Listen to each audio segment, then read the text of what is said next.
Мне сложно придумать, как именно начать вступление к этой истории. Ведь изначально я не ожидал ничего от новеллы от автора Фейт и Лунной Принцессы. Я никогда не относился к Type Moon как фанат. Даже мрачная Кара no Кёкай от силы средняя история, которая меня никак не зацепила. Все было скучно и неинтересно. Однако из-за изучения японского я захотел прочитать ее, что в итоге вылилось в мой рассказ о том, как Махот Sky no Yoro стала моей любимой визуальной новеллой, которую я прочитал 3 раза.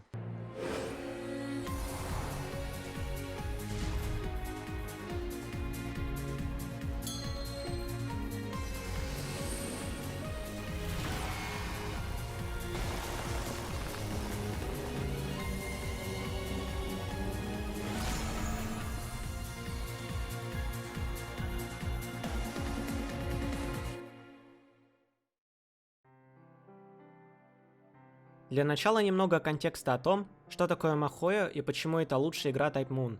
Есть такой сценарист Киноко Нацу.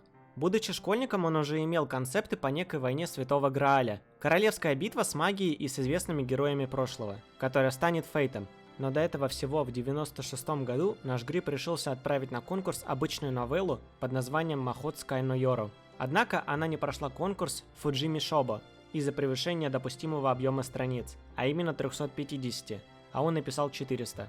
Насу имел лишь 5 бумажных копий, которые он показывал лишь своим знакомым, так что об оригинальной истории мы знаем очень мало, однако все равно есть интересные находки. Первая интересная находка является оригинальный арт персонажей, сделанный Такеучи Такаши. Здесь мы видим, как выглядели Аозаки Аоко, Куонджи Арису и Соджиро Шизуки. Интересным фактом тут будет то, что Соджиро тут выглядит более сердитым и серьезным. Хотя если верить, какой его характер был на самом деле, то он был еще добрее, что на деле интересно, ведь в игре он и так слишком безобидный. Вторая интересная находка – это вдохновление Киноко Насу новеньким аниме про роботов и ангелов – Евангелионом. Посмотрев одну серию, он захотел сделать свою новеллу. Если приглядеться, то можно заметить, что Аоко – цундеры, которая напоминает Аску, а Арису своим характером напоминает Рэй. Последнее, что можно добавить, это тот факт, что Насу на тот момент верил, что эту работу в ближайшие 10 лет по качеству он не переплюнет. Как по мне, он и за 20 лет ничего лучше ведьмы не написал. Поскольку это видео больше о ведьме в рождественскую ночь, то про другие работы я лишь пройду вскользь. Если вы захотите узнать больше про Type Moon и их другие работы, то пишите в комментариях. 28 декабря 2000 года Насу и Такеучи выпускают на ПК Цукихимы. Из-за хороших продаж они выпустили фан-диски к игре, плюс Fighting Melty Blood. 30 января 2004 года Насу выпустил Fate Stay Night. Любой, кто хоть вскользь знает о визуальных новеллах, непременно слышал про Fate, ведь на данный момент это гигантская мега-франшиза, которая насчитывает десятки спин-оффов в виде игр, новелл, манги и много чего другого. Лично я не люблю Fate, но об этом в другой раз. Из-за успеха оригинальной игры, через год Type Moon выпускает фан-диск Fate Hollow Ataraxia, и на этом тишина. Fate дал начало проклятия Type Moon, где они вскоре стали работать лишь над Фейтом. Однако до этого было еще спасение в виде анонса в 2008 году 3 работ. Ремейка Цукихимы, который выйдет лишь в 2021 году, и то половина игры. Girls Work, которая мертва, а также Махот Sky no Yoro, который обещали сделать в 2009 году, а выпустили лишь в 2012. Есть лишь один человек, которому нужно сказать спасибо, что эту игру вообще сделали. И имя ему Такеучи Такаши, иллюстратор Type Moon. Он предложил Насу переделать его новеллу 96 года под визуальную, и в итоге они это сделали. 12 апреля 2012 года игра была выпущена на Windows. И ничего не произошло. На тот момент популярности за рубежом у нее не было. Махоё не была переведена на английский аж до 8 декабря 2022 года. Фанатские переводы, что английские, что русские, не доживали до финала. Неужели это настолько сложная для перевода история? Как по мне, не сложнее Фейта. Но отличия есть. Ведьма ведет свое повествование от третьего лица. В отличие от Цукихимы или Фейта, романтических линий тут ноль. Лишь намеки, которые и не заметишь, если не будешь вглядываться. Без перевода нету и популярности. А без популярности нету аниме-адаптации. Не каждый готов учить японский язык ради одной новеллы, даже очень хорошей. В особняке на холме жили 2 ведьмы. Конец 80-х. Закат эпохи красоты и силы. Юноша переезжает в город. Едва не пропускает 2 ведьм, живущих в современном мире. Его жизнь совершенно обыкновенна. Она несет себя с горделивой грацией. Девушка живет тихой, скрытой от глаз жизнью. Каждый идет своей дорогой, озаренной звездами. Никто и представить не мог, что их пути пересекутся. История о том, как эти 3 таких разных людей сошлись вместе. скоро будет рассказано. Уникальность повествования заключается в том, что точки зрения у нас две. От лица Аозаки Аока и Соджиро Шизуки. В раннее утро, когда на улице стоял дождь, когда школа закрыта из-за праздника, на домашний телефон ей звонит ее учитель и просит прийти в школу. Отнекиваясь от этого предложения, она в итоге соглашается, узнавая подробности просьбы.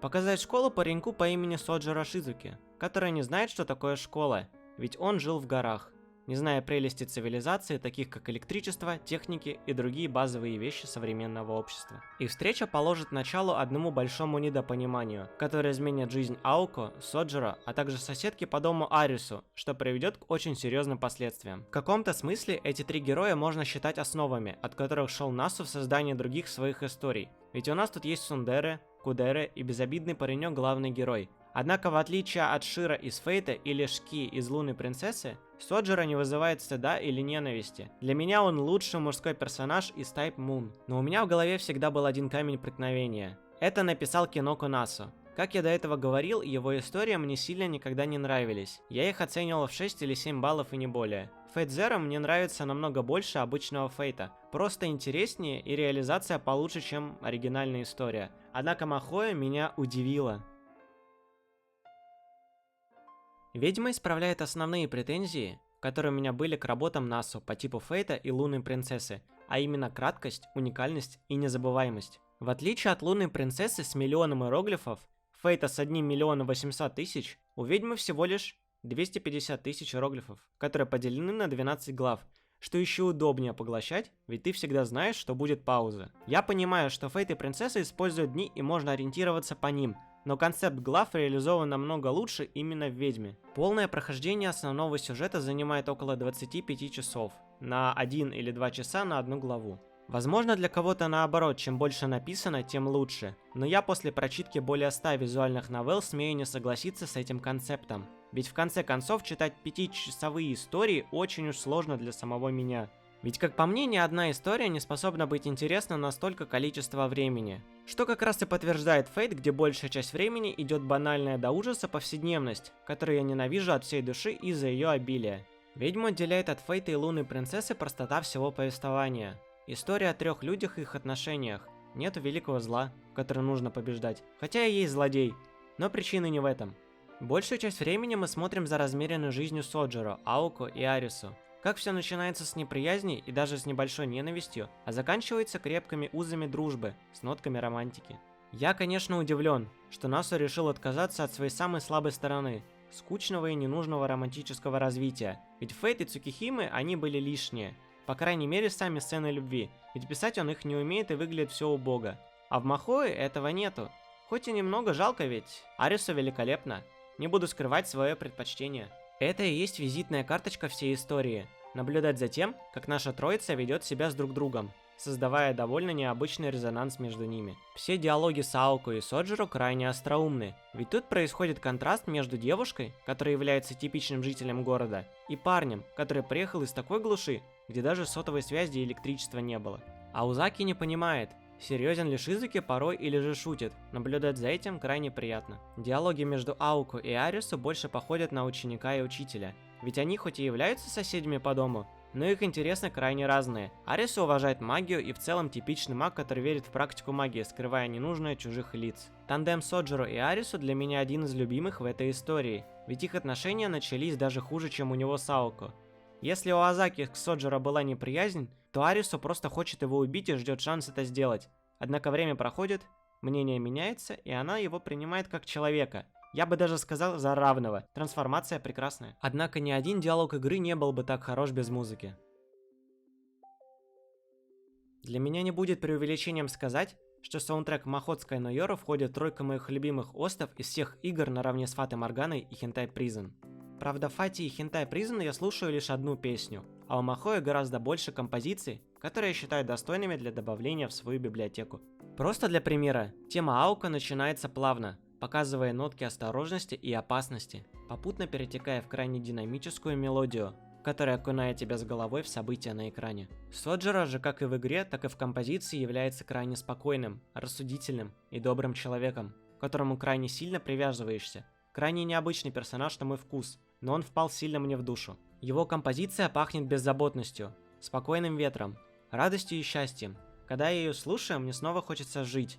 Крайне приятная композиция. Тема Арису крайне холодная и мрачная. Она прекрасно подчеркивает ее характер, ведь холод и мрак сменяются теплотой и загадочностью, а также неким расстоянием, которое отделяет Арису от Аоко и Соджиро. Но мы прекрасно понимаем, что ее просто нужно лучше узнать, и она откроется с другой стороны. Некоторые композиции заставляют вас вспомнить Листа и других классиков. Эти композиции идеально подходят под атмосферу игры, когда холодная осень сменяется зимой, показывая, что все не будет так же, как и раньше.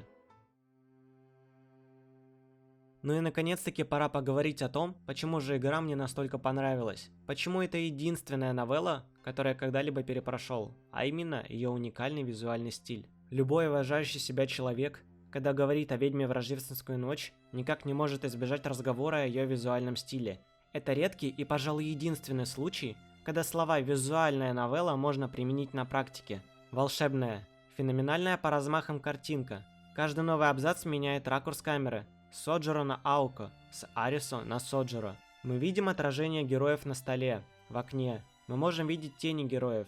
Если описывать подробнее, то можно сказать, что это не просто новелла, а работа профессионального режиссера, который хочет подчеркивать мелкие детали, показывать яркость мира, его спокойствие и его бешеный ритм, который он показывает в сражениях.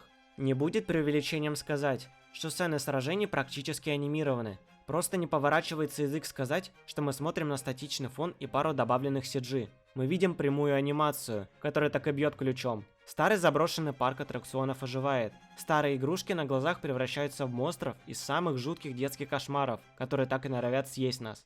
Тут и выходит на сцену Аоко, которая показывает нам, что такое магия и как ей пользоваться. И тут мы понимаем, чего добился Type Moon за 12 лет своего существования, а именно создание уникальной новеллы, которую до сих пор невозможно преодолеть абсолютно никак. Масштаб постановки Махоя несравним, даже ремейк Цукихимы не смог его повторить. И тут возникает закономерный вопрос: а почему Махоя смог, а лунная принцесса нет? Ответ кроется в Цукире Маноджи, ведь именно он создал уникальность и масштаб Махот Sky no Yoro. Именно он решил совместить обычные гиф-анимации и блоки визуальных новелл во что-то уникальное. Он решил бросить вызов самому концепту задних фонов, где они просто должны показывать героя неподвижно, повернутые лицом на плоском фоне.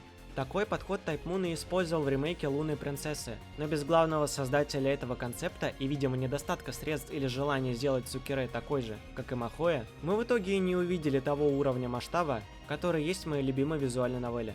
Конечно, есть новеллы, которые могут сравниться по каким-то параметрам с Махоя, например, Malaf Alternative или тот же самый Цукихимы, но в реальности поддерживать запредельно высокий уровень качества, который есть у Махоя, ни одна из них не способна. Возможно, когда-нибудь выйдет вторая и даже третья часть этой истории, ведь Насу немало раз говорил, что он хочет сделать продолжение, ведь хоть история и завершена, в ней осталось очень много недосказанностей. Увидеть это трио вместе мне было бы крайне интересно, особенно узнать судьбу Соджиро. Однако пока что это лишь мечты.